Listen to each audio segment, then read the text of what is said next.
Hey everyone, Simon Hurley from Clips. Today we're not breaking the bank, we're just using a couple pennies, no specialty dies, to create some really awesome slider cards. So you'll be doing these handmade and it's a really fun way to experiment with these interactive cards, as well as some stamps from Sunday Studio, which I just love to color in and create with, and they're really awesome for today's slider cards. Alright, so for the first card, I'm going to show you how to create a slider portion that will slide in and out of other images and kind of behind it, so it creates a really nice scene in the end and really interactive as well. So I'm starting off the background with a technique that I've definitely used in the past before. It's one of my go-tos if I don't really know what to do in the background, but still want to have like a bunch of color. So to get a really kind of grungy look, but it'll also be nice and smooth later on, you just have to take some ink pads. Today I'm using these dye inks from Umbrella Crafts, which will smooth into the paper later on and kind of soften out the colors. And I'm just going to smush these down onto my background and kind of blend the colors over top of each other together, just using the regular surface of your ink pad. This gives you really quick and instant color on the surface, but I also wanted to mention that some of the labels on the top of the ink pad don't actually match up really well with the inside of the ink pad. You really want to make sure this in the testing process, so just test out some of your colors beforehand, make swatches, see what works for you guys. Then I just ended out switching that purple color, that dark purple. I redid the background with this lighter purple color, and you want most of your colors in the background to be the same amount of saturation and the same kind of brightness to them. That way no one color stands out from the end, but I do love the effect that we got with this lighter purple, and I'm super glad that I switched it in the end. After all, it's just paper. You can definitely throw it out if you make a mistake like this. So this just gives a nice smooth background to create a nice scene on later on.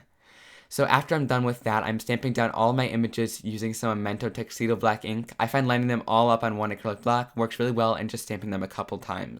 And now moving on to coloring all these images, I'm just using some really simple basic Copic coloring. I've sped a lot of it up and cut some parts out because I really want to focus mainly on the slider card, but I still wanted to include some of the coloring in today's video.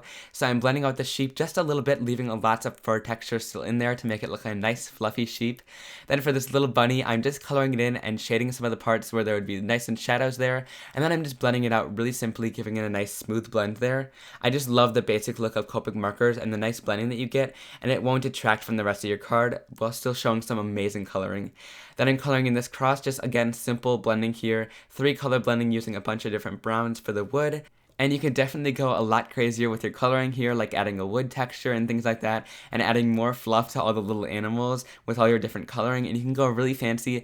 I just love to keep it super simple and just blend the colors out and be done with it at that. And I'm going to color in this little purple sash as well, and just that kind of finishes off the coloring for today, and you'll see some more later on when we do the frog card. After all my images are colored, I'm just going to cut them out using my Spring Assist scissors. I find this super easy to do, and just cut up right next to the edge, leaving a little bit of a white border there. And most of these images are pretty simple to cut out because they're kind of basic shapes, which is really nice to find in these little stamp sets, and they're really easy. So then all I'm doing is just taking a little ruler and kind of planning out where I want that slider portion to be. You're going to want to make a nice long rectangle shape going from edge to edge, and then making a little mark so you don't cut all the way through your card. You're going to want to leave a little bit of a gap in between there and kind of figure out the placing and how long you want your slider portion to be. Basically, I'm just marking off at the edges where I'm going to cut it, and then here I'm just going to find my cross and then find out where it's going to go on the card, and the slider portion is going to end right where the bottom of the cross is. So I'm just going to erase the lines there and then add the little line to cut off there as well. So this is really super simple to plan this out. There's also some dies that Lawn Fawn has released lately, and that'll give you a nicer looking slider portion if you really want that on your cards. But I find that just doing simply like this really helps you out, especially just to experiment with the slider portions of cards and creating these. And if you really love it, I would definitely buy some of the dies because it makes it look a lot nicer, and I'll link to some of those down below if you guys want to check them out. After I've made all the plans on where I want the slider rectangle to be, I'm going to start off by cutting it out and just going in little even strokes and pushing the same amount of pressure each time to make sure you get a nice and even cut, because you're going to see this on your card and you don't want to make it messy. So if it's not pulling out, don't try to rip it, just give it a nice time and patience and make sure that it's just cutting out with the knife to get a nice smooth edge. On the frog card you'll see later on, I didn't do that super well, but on this card I was nice and careful with it. Then I'm taking that penny and I'm going to add just a little bit of foam tape on top of it. This will make your slider portion move around freely in your card. And then I'm just going to add your image right on top, and this will make the nice slider portion for your card.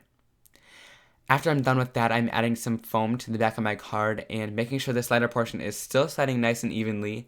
And then I'm going to add it onto my card base. I'm using a top folding side card here. And then after I'm done adding that on, I'm adding the cross to the side at the end of the slider portion where I want it to be, and then I'm going to add some other images over top of this slider portion using 2 layers of foam tape. Since the sheep only has 1 layer to slide through, the sheep will slide under all the other images, and it'll create kind of a scene when you slide it back and forth, which I think is really just a fun idea and really creative way to make these sliders just a little bit more interesting with a scene. I'm adding 2 little birdies on top and creating the rest of the scene with the little bunnies and chicks, and I've added the sentiment on here that says "You fill my days with rainbows," and then I'm adding a bunch of different varieties of sequins from Pretty Pink Posh, which are just awesome, and also I've got some sequins going here from Neat and Tangled as well, and I used some of those little like clear drops from Pretty Pink Posh as well, which just worked awesome on this card and gave it a nice really good shimmer and shine to it, and kind of finished the whole thing off by adding just a little bit of extra embellishment. Then for this frog card that we're going to create, you can see the frog hopping up and down with that slider portion we're going to create today. So I'm starting off the exact same way with the ink pads, and this lid is a great example of kind of not matching the color. It doesn't really matter though, just as long as you swatch the color out and know what your color is before you add it onto the surface. It's a great idea to do that, and I have all my ink pads labeled except for these because these are a little bit newer to me and I really have enjoyed using them. So then I'm just going to smush the second ink pad color on here using another different colored blue, and I'm going to create kind of an ombre effect here with lightest to darkest, and this will create kind of the pond scene. So just like that, you can add a bunch of different colors to your surface and create kind of whatever scene for the background you want, and this just creates a really simple and colorful background. So then I'm taking some of the frog images from this awesome stamp set, which I just love, and I'm going to be adding these onto the acrylic block. I find that when you add them onto the acrylic block together and stamp them all as one, it creates just a really easy way for you to stamp them all together, and if you make a mistake, you can stamp it twice like I usually do. This way you get a bunch of the images stamped at once, and you can even do this in your Misty as well, so that you can get them all stamped really quickly and start coloring right away. After all those images are stamped, once again I'm going to be coloring them all in using Copic markers. I love to usually experiment with different coloring mediums on all different cards, and I like to kind of vary it up a little bit in my videos, but today I just decided to use both Copic markers to just create really simple cards. That way we can focus more on the slider portion of the cards, and this is a lot of green coloring here, super simple. You can even just use one marker if you don't like all the blending. However, I do add a couple different more layers to just add a little bit of depth and dimension to the frogs. None of the shading that I do on these images are really too intricate. I find that there's no real light source when I create a scene in my cards, so I decide that I just shade around the mouth, the eyes, and kind of the edges of the frog as well, and wherever anything would meet, like their little tummy to their body, I added a little bit of shading around that to just emphasize that portion as well. So then I'm just coloring the cattails in with a little bit of color that we have in this image. We have some pink from those flowers and some brown from the cattails because there's a lot of green going on in this card. So I'm just blending that out. I find that only with these smaller images, you only have to use like 2 colors each because they're so small, you can only get that much color in of shading. And then my camera completely cut out because it just decided to be really dumb. But basically I did the same thing except I cut the slider portion up and down so the frog can kind of hop up and down. I created the scene for him hopping on the lily pad, so instead of the cross being there, it's the lily pad at the bottom, and then I just kind of am adding some wink of stella to finish it off, adding a sentiment as well, kind of straightening that on the card, and I decided to just stamp a couple little fleas as well about these frogs on their little pond, which creates a little bit of interest and background as well.